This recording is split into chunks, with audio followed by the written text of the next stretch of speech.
আমি জীবনটা নিয়ে হতাশাগ্রস্ত এবং লাইফে ভালো কিছু হচ্ছে না, এটা কি পরিত্রাণের উপায় কি? হতাশা এটা মুমিনের জন্য কখনো শোভনীয় না। ইমানদার কখনো হতাশ হওয়ার কোনো সুযোগ।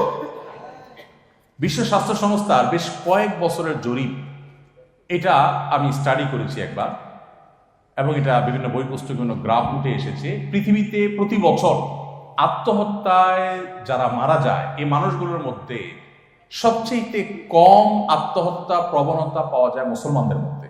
কাদের মধ্যে? মুসলমানদের।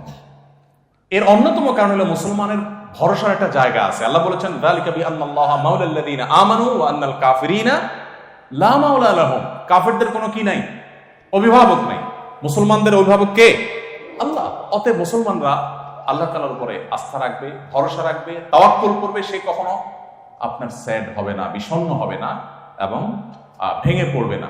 আমাদের দেশে আত্মহত্যা প্রবণতা ভয়ঙ্করভাবে বেড়ে গেছে, ভয়ঙ্করভাবে বেড়ে গেছে। 2014 সনে সম্ভবত আত্মহত্যার হার আমাদের দেশে যা ছিল সেটাতে বাংলাদেশ ছিল পৃথিবীতে আত্মহত্যা প্রবণ দেশের তালিকায় 38তম।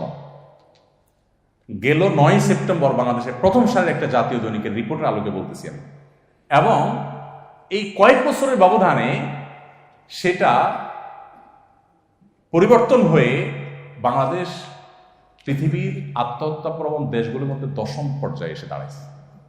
মানে কোথায় চলে যাচ্ছি আমরা? আত্মহত্যা এইভাবে বেড়েছে। শুধু করোনার সময়টাতে কয়েকশো ইউনিভার্সিটি স্টুডেন্ট আত্মহত্যা করেছে। এরকম ভয়াবহ অবস্থা হচ্ছে। তো এটা হলো আমাদের ইমানের মিটার দুর্বল হয়ে যাওয়ার লক্ষণ।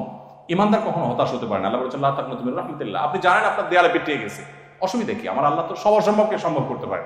আমি সেই আস্থাটা মৃত্যুর আগ পর্যন্ত রাখবো, সেই চেষ্টা আমাদের মধ্যে থাকতে হবে। আল্লাহ তাআলা আমাদেরকে তৌফিক দান করুন।